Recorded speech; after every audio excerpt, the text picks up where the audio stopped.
Hey guys, welcome back to another video. Yes, you know, see I'm crashing on this channel once more, and today I'm the guest star. I know I'm kind of nothing this though.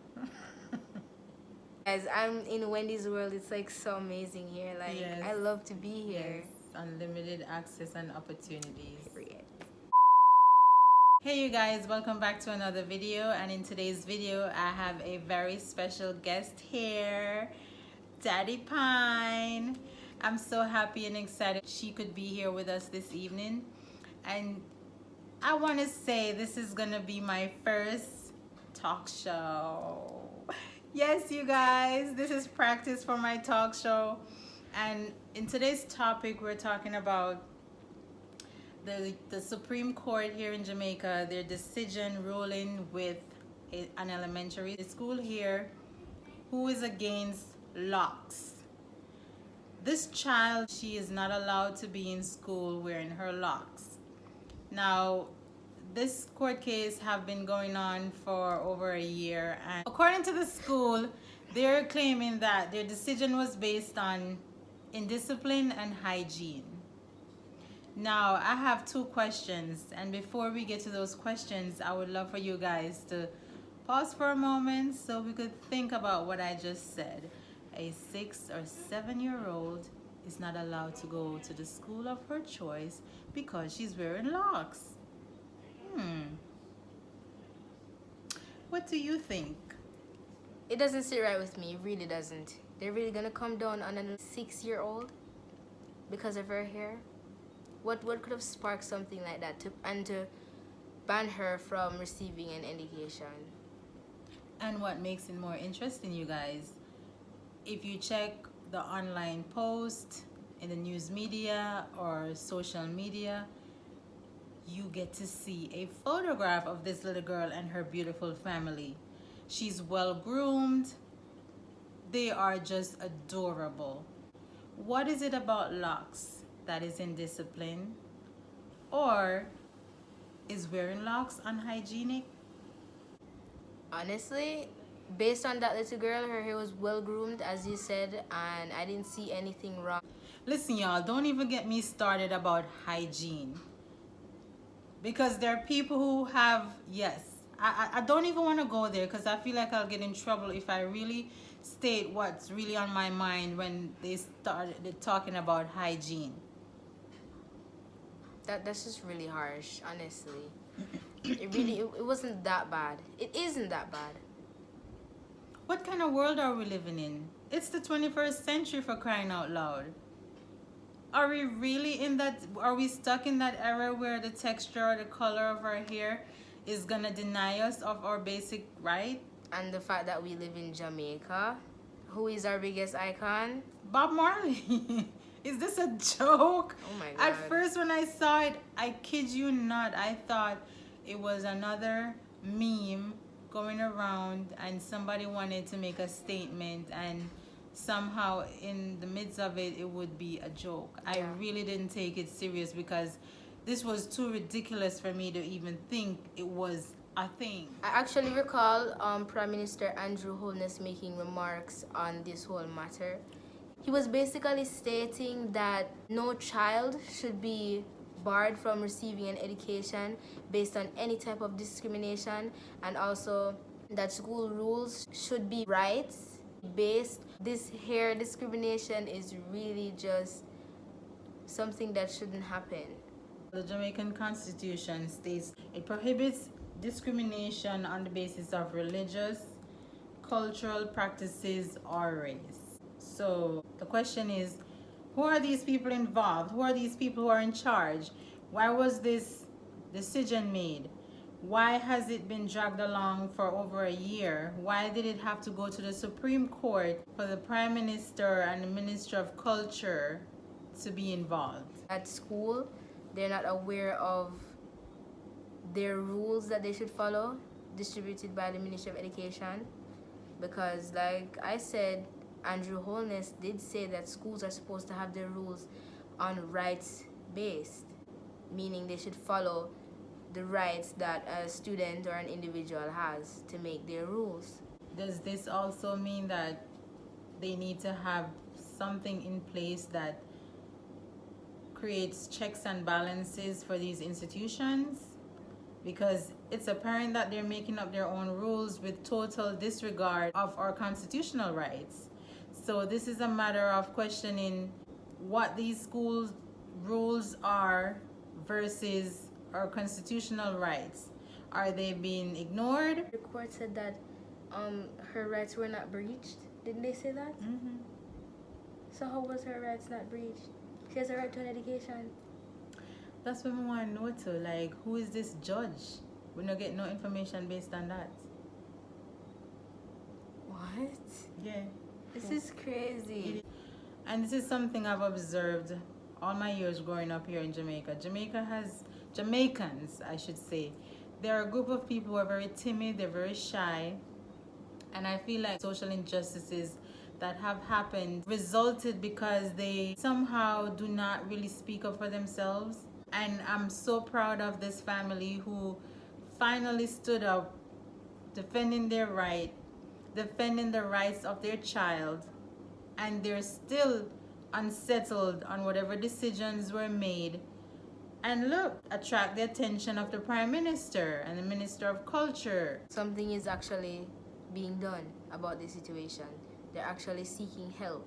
Also, if you are interested in helping them, they have actually made a petition in which you can sign. I have signed, and Wendy has signed as well, in overturning the Supreme Court's ruling to ban locks in schools.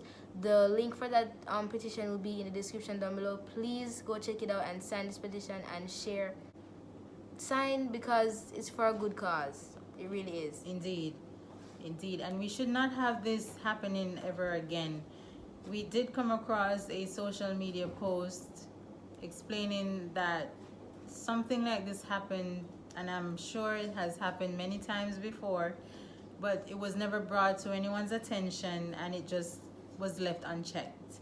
My advice to the Jamaican public is we need to stop being complacent and being laid back and being on island time and get serious and start speak up about everything that goes against your God-given human rights.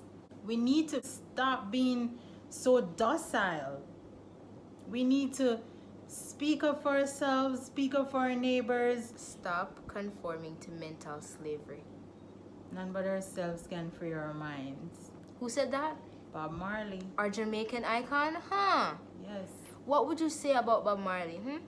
He has brought in so much traffic to Jamaica, economically, socially, every other alley. He's produced music that can be heard on every inch and crevice of this world, believe it or not. This man is known worldwide. And our favorite quote by him? Emancipate yourself from mental slavery. None but ourselves can free our mind. I think it's one of his songs, the words to one of his songs. Yes.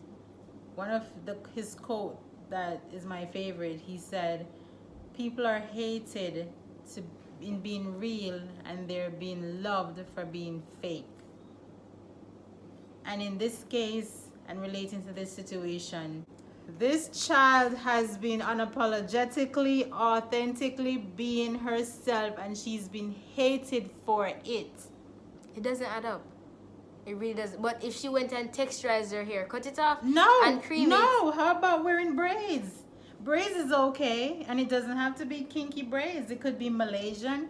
I'm not hating y'all. We're not bashing, nope. I'm not bashing We anyone. don't do that, but we're stating a point. Come on. And it's obvious.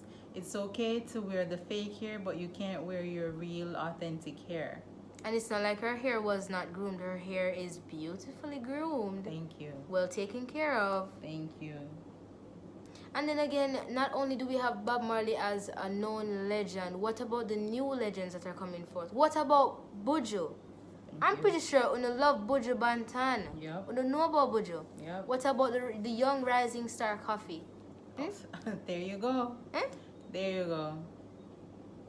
What would they say about those stars who are representing this one pot filled with many melting, mixing race and culture? Yes. Huh? It's like this negates our motto. It really does. Contradicting ourselves. Yes, whole lot of contradiction there. Out of many, one people. Boy, they don't want to be of many. So to wrap up this show for today, we have acknowledged that the Prime Minister have stepped forward and our Minister of Culture, she has stepped forward as well. I just want to say that this was indeed an issue of hair discrimination, and we should be very intolerant of discrimination of any kind.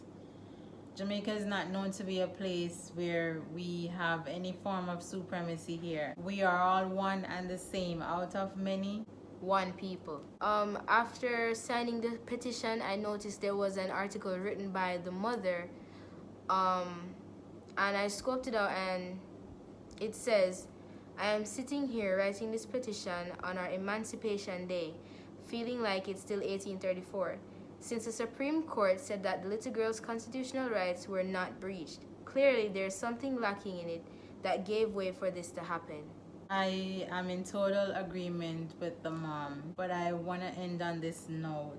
We have seen here, it is evident that this case regarding hair discrimination is one of the many barriers still in place after we have claimed that we have been emancipated. And it was really, really funny to me that the verdict came literally hours before us celebrating our Emancipation Day. How ironic is that? Beyond. A lot of people on social media who I have seen, they posted it, reposted the picture of that family and the ruling, and they said Emancipation Day is cancelled. It cannot keep if something like this will go on. I feel like COVID is at work. COVID is behind this decision. Because Corona, let me tell y'all, she's been totally ruining 2020. Miss Rona. She doesn't stop. So we're gonna blame it on Corona. Yes. She's still at work. She's busy. Yes, she's here in Jamaica. She's in our courts. She's in the schools. She's everywhere. So that wraps it up for today's video, you guys. If you like our little talk show and you have any topics you want to make a suggestion, just comment down below. And if you haven't already subscribed to my channel, please do so and hit that notification bell so you'll be the first to view my new videos. Of course, don't hesitate to go over to Daddypine's page, like, share, and subscribe to her channel. And we'll see you guys next time. Bye.